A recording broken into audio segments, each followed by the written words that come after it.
ഞങ്ങളുടെ വീട്ടിലെ അവസ്ഥ ഇതാണ് മാമ. വീട്ടിലെ അവസ്ഥ ആയതുകൊണ്ടാണോ തേങ്ങ എടുക്കുന്നത്?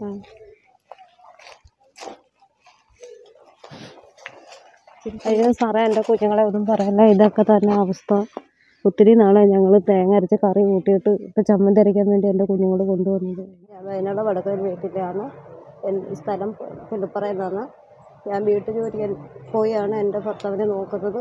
ഇപ്പം എൻ്റെ ഭർത്താവിനെ നോക്കാൻ പോലും എന്നെ കൊണ്ട് പറ്റുന്നില്ല. ഭർത്താവിനെ നോക്കി എൻ്റെ കാല് മൊത്തവും പൊട്ടി. എനിക്കിപ്പോൾ തന്നെ ജോലിക്ക് പോകാൻ പറ്റുന്നില്ല. എൻ്റെ കൊച്ചുങ്ങൾക്ക് പഠിക്കാൻ പോലും ഒരു സാഹചര്യം എനിക്ക് ഒപ്പിച്ചു കൊടുക്കാൻ പറ്റുന്നില്ല. എല്ലാ പിള്ളേരും വൃത്തിയായിട്ട് പോകുമ്പോൾ എൻ്റെ കുഞ്ഞുങ്ങൾക്കും അഴുക്കായ വേഷത്തിൽ സ്കൂളിൽ പോയി വരികയും ചെയ്യുന്നത്. ഒരു ഷെഡ് പോലും എന്നെ കൊണ്ടിപ്പം വയ്ക്കാൻ നിവർത്തി. ഭർത്താവിനെ നോക്കി ഇതെൻ്റെ ഭർത്താവിനെ നോക്കിയാൽ ഞാനിപ്പം നിൽക്കുന്നത്. എത്ര വർഷമായി ഇങ്ങനെ കിടക്കാൻ തുടങ്ങിയത്? 2017 ഇങ്ങനെ കിടക്കാൻ തുടങ്ങിയതാണ് അല്ലേ? 2018 ഓപ്പറേഷൻ ഉണ്ടായിരുന്നു. കടമൊക്കെ എടുത്താൽ ഞാനിപ്പോൾ ഓപ്പറേഷൻ നടത്തിയതല്ലേ? അത് കഴിഞ്ഞിട്ട് ഇപ്പോൾ ഒരു ഓപ്പറേഷൻ ഉണ്ടായിരുന്നു. അത് ഞാൻ ഒത്തിരി കടമൊക്കെ ആയി. ഇപ്പം എനിക്ക് കടം പോലെ തീർക്കാൻ എന്നെ കൊണ്ട് പറ്റുന്നില്ല. എല്ലാവരും വന്ന് ഇപ്പം കടം ചോദിക്കും എൻ്റെ അടുത്ത്. വാങ്ങിച്ച പൈസ തിരിച്ചു കൊടുക്കാത്ത എന്താണ്? എത്രയോളം കടമുണ്ട് ചേച്ചിക്ക്? ഒത്തിരി പൈസ ഉണ്ട്. ഇവിടുന്ന് 1.5 ലക്ഷം രൂപ അല്ല, അതിൻ്റെ പുറത്ത്. എങ്ങനെ എൻ്റെ കാലും ഇപ്പോൾ പൊട്ടി. തൻ്റെ സാറേ, വീട്ടു ജോലിക്ക് പോലും എനിക്കിപ്പം പോകാൻ പറ്റുന്നില്ല. വീട്ടുജോലിക്ക് പോകാൻ പറ്റാത്തതിന്റെ കാരണം എന്താണ്? ഈ കാലിങ്ങനെ പൊട്ടിയിരിക്കുന്നതുകൊണ്ട്. ചേച്ചിയുടെ കാല് പൊട്ടുന്നില്ലേ? ഈ മണ്ണിൽ അണ്ണനെയും കൊണ്ട് ആശുപത്രി കിടന്നതാ ഞാൻ. അണ്ണനെ കൊണ്ട് ആശുപത്രി. ബ്ലീച്ചിന്റെ കാലും അലർജി ആയി. പിന്നെ ഈ പൊടിയൊക്കെ വന്ന് കയറി ഭയങ്കര വേദനയായിരുന്നു. 2 ദിവസം കൊണ്ട് ഞാൻ ഉപ്പുള്ളാനെത്തി കാലയിലൊക്കെ വരുന്നത്. മെഡിക്കൽ സ്റ്റോറിൽ നിന്ന് ഗുളിക വാങ്ങിച്ചാൽ ഞാൻ കഴിക്കുന്നത്. ഡോക്ടറെ കാണിച്ചിട്ടില്ല? ഡോക്ടറെ കാണിക്കാൻ നമ്മളെ കൊണ്ട് നിവൃത്തിയില്ല. അതുകൊണ്ട് വേദന വരുമ്പോൾ 10 ഗുളിക വെച്ച് 10 രൂപ കൊടുക്കുമ്പോൾ കിട്ടും. ജോലിക്ക് പോകുന്നുണ്ടായിരുന്നോ നിങ്ങൾ? ഞാൻ ജോലിക്ക് പോകുന്നുണ്ടായിരുന്നു. നല്ല രീതിയിൽ ഞാൻ ജോലിക്ക് പോയിക്കൊണ്ടിരുന്നു. എൻ്റെ ഭർത്താവ് ഈ ഒരു വീഴ്ച വീണപ്പോഴത്തേക്ക് ഞങ്ങളിങ്ങനെ, ഞാൻ എൻ്റെ കുഞ്ഞുങ്ങൾക്ക് കൊടുക്കുന്ന ആഹാരം ഞാൻ സാർമാരെ കാണിക്കുക. എനിക്ക് ചൊവ്വ നേരം ആഹാരം വെച്ച് കൊടുക്കാൻ പോലും നിവൃത്തിയില്ല. എനിക്കിപ്പോൾ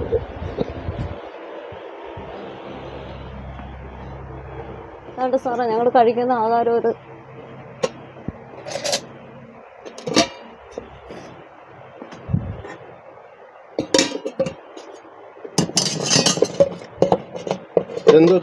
ഇരുമ്പിക്കച്ചാർ. അതിലത്തെ വീട്ടിൽ അടുന്ന് വീടുന്ന അരിമ്പിക്കച്ചാർ കൊണ്ടുവന്ന് പറക്കി ഞങ്ങൾ അച്ചാറിട്ട് കഴിക്കുന്നത്. ഈ അച്ചാറ് കൂട്ടിയാണോ പിള്ളേർ? വേറെ വല്ല കറി വല്ലതും ഉണ്ടോ? വേറെ ഒന്നുമില്ല സാറേ. നല്ല കഞ്ഞിയോളം ഇരിപ്പുണ്ട്. ഇന്നെടുത്ത പഴഞ്ചോറിന്റെ വെള്ളം ഇരിപ്പുണ്ട്. ഈ ഇരുമ്പയ്ക്ക് അച്ചാർ കൊണ്ടാണ് നമ്മുടെ മക്കൾക്ക് ആഹാരം കൊടുക്കുന്നത്? ആണ് സാറേ.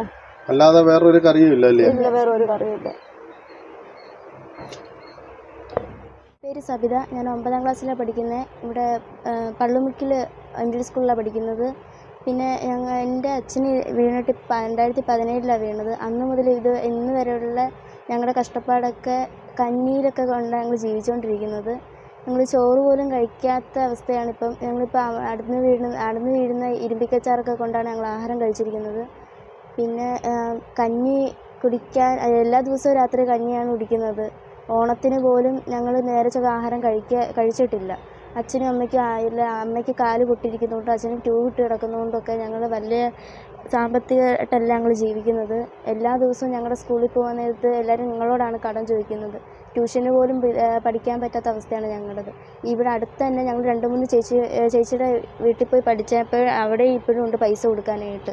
ഇപ്പോഴും ഞങ്ങളോട് വന്ന് ചോദിക്കുക. അതുകൊണ്ട് ഞങ്ങളിപ്പോൾ ട്യൂഷൻ നിർത്തി. അതുകൊണ്ട് ഞങ്ങൾ പോകുന്നില്ല. അപ്പോൾ വീട്ടിൽ തന്നെയാണ് ഞങ്ങൾ പഠിക്കുന്നത്. ഇവിടെ നിന്നാണ് ഞങ്ങൾ ആഹാരം കഴിക്കുന്നത്. ഞാനും എൻ്റെ അനിയനും കൂടി ഇവിടെ നിന്ന് ആഹാരം കഴിക്കുന്നത്. ചോറും കഞ്ഞിയൊക്കെ കുടിക്കുന്നത് ഞങ്ങൾ ഇവിടെ ഇരുന്നുകൊണ്ടാണ്. പിന്നെ അമ്മയ്ക്കും അച്ഛനും ജോലിക്ക് പോകാത്ത ആകാത്തത് കൊണ്ട് ഞങ്ങൾ ഇങ്ങനെയൊക്കെ ജീവിച്ചു പോകുന്നത്.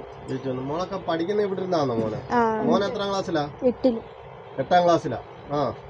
ഇവിടുന്ന് ഈ തറയിലിരുന്നാണ് പഠിക്കുന്നത് അല്ലേ? ഇവിടെ പട്ടികളെ. ഈ വീടൊക്കെ ഇങ്ങനെ ഈ മഴ സമയത്ത് എന്തോ ചെയ്യും നിങ്ങള്? മഴ സമയത്ത്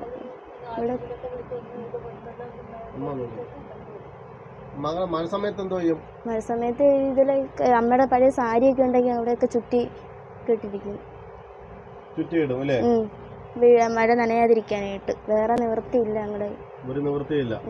അച്ഛന്റെ തുടർ ചികിത്സയ്ക്കോ? അച്ഛൻ്റെ ജോലിയിൽ അമ്മ ജോലിക്ക് വന്ന വീട്ടിൽ സഹായിക്കും ചിലവ്. ചെറിയ സഹായങ്ങളൊക്കെ കിട്ടും അല്ലേ? കിട്ടും. അതുകൊണ്ടാണ്. പക്ഷെ നിങ്ങളുടെ വിദ്യാഭ്യാസ ജീവിതം എല്ലാം ഇനി എത്രല്ല നിങ്ങൾ ഇനി? ഞാൻ ഇനി 10-ലോട്ടും ഇവന് 9-ലോട്ടും. 9-ലോട്ടും ആ ഒരു അവസ്ഥയിലാണ് അല്ലേ? കുണ്ട്ര പഞ്ചായത്തിൽ 5-ാം വാർഡിലാണ് ഈ കുടുംബം താമസിക്കുന്നത്.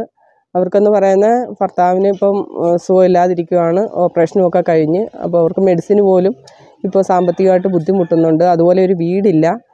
വീടിന് ലൈഫ് പദ്ധതി പ്രകാരം നമ്മളിപ്പോൾ വീട് അനുവദിച്ചിട്ടുണ്ട്. പക്ഷേ അത് 1-ാം ഘട്ടം കൊടുക്കുകയും ചെയ്തു. പക്ഷേ എന്നാൽ അത് നടപടിയായിട്ട് മുന്നോട്ട് പോകാൻ അവർക്ക് സാധിച്ചില്ല. കാരണമെന്ന് വെച്ചാൽ രോഗത്തിൻ്റെ അവസ്ഥയിലും ഓപ്പറേഷനും ഒക്കെ ആയിട്ട് ഹോസ്പിറ്റലും ഒക്കെ ആയതുകൊണ്ട് വീടിനും പറ്റുന്നില്ല. പിന്നെന്ന് പറയുന്നത് 2 കുഞ്ഞുങ്ങളുണ്ട്, 2 പേരും പഠിച്ചുകൊണ്ട് നിൽക്കുക. അപ്പോൾ അവരുടെ പഠിത്തക്കാര്യവും അവൾക്കും അത്ര നല്ല എൻ്റെ വൈഫിനും നല്ല സുഖമില്ലാത്ത ആളാണ്. അപ്പോൾ അങ്ങനെയും കൂടെ ഉള്ള ബുദ്ധിമുട്ടുകളുണ്ട്. നമ്മളെക്കൊണ്ട് കഴിയാൻ പറ്റുന്ന സഹായങ്ങളും നമ്മൾ വാർഡിൽ നിന്ന് ചെയ്യുന്നുണ്ട്. പിന്നെ പാലിയേറ്റീവിലൊക്കെ ഉൾപ്പെടുത്തിയിട്ടുണ്ട്. പക്ഷേ അതുകൊണ്ടൊന്നും അവരുടെ ജീവിതത്തിനൊന്നും ആവത്തില്ല. കാരണമെന്ന് വെച്ചാൽ അത്രമാത്രം രോഗാവസ്ഥയിലുമാണ്. അതുപോലെ ആ വീടിൻ്റെ അവസ്ഥ കണ്ടില്ലേ, അത്ര ഷെഡുമൊക്കെ ആ ചൂടിനകത്ത്, ഇപ്പോഴത്തെ കാലാവസ്ഥ ഇത്ര ചൂടിൽ ഓപ്പറേഷൻ ചെയ്ത വയ്യാത്തൊരു മനുഷ്യനാണ്. അതിനൊക്കെയുള്ള അവസ്ഥയിലാണ് അവർക്ക് ജീവിക്കുന്നത്. പിന്നെ നമ്മളെ കഴിയാവുന്നതൊക്കെ ചെയ്യുന്നുണ്ട്. പക്ഷേ അതൊന്നും ആവത്തില്ല. അവർക്ക് ചികിത്സയുടെയും പിന്നെ കുഞ്ഞുങ്ങളുടെ കാര്യവും അതുപോലെ ഒരു വീടായിട്ടില്ല. അങ്ങനെ എല്ലാ കാര്യങ്ങളും നടക്കണമെങ്കിൽ എല്ലാവരുടെയും ഒരു സഹായം ഉണ്ടായെങ്കിൽ. എൻ്റെ പേര് പാർവതി. എനിക്ക് ഒരു മോളുണ്ടായിരുന്നു. ആ മോളെ ഞാൻ കെട്ടിച്ച് വിട്ട് നല്ല മംഗളത്തോടായിരുന്നു എൻ്റെ കുഞ്ഞ് ജീവിച്ചുകൊണ്ട് വന്നത്. അന്നേരം എൻ്റെ മോൻ മറ്റൊന്ന് വീണതാണ്. അതിനോടുകൂടി ഞങ്ങളുടെ ജീവിതം പോയി. എൻ്റെ 2 മക്കളും തന്തയെല്ലാം മരിച്ചുപോയി. ഞങ്ങൾക്ക് ആരുമില്ല, ഒന്ന് സഹായിക്കാൻ പോലും, ഒരു നല്ല വർത്തമാനം പറയാൻ പോലും ഞങ്ങൾക്ക് ആരും ഇല്ലാതായിപ്പോയി. 2 മക്കളാണ്. മൂത്തത് പെണ്ണും ഇളയതാണോ. മൂത്തത് 9-ൽ പഠിക്കുന്നു, ഇളയത് 8-ൽ പഠിക്കുന്നു. എൻ്റെ കുഞ്ഞുങ്ങളെ പഠിത്തത്തിന് പോലും ഞങ്ങൾക്കൊരു മാർഗം ഇല്ലാതെ മോനെ ഇങ്ങനെ അങ്ങ് അവസ്ഥയിലായതുകൊണ്ടാണ് ഞങ്ങളുടെ ജീവിതം തകർന്നു പോയത്. അല്ലെങ്കിൽ എൻ്റെ മരുമോനുണ്ടായിരുന്നെങ്കിൽ ഞങ്ങൾ ചുവനേരം ഞങ്ങൾ ജീവിച്ചു പോയാൽ. ഒരു കൊട്ടിൽ വെക്കാൻ പോലും ഞങ്ങൾക്കൊരു മാർഗം ഇല്ല.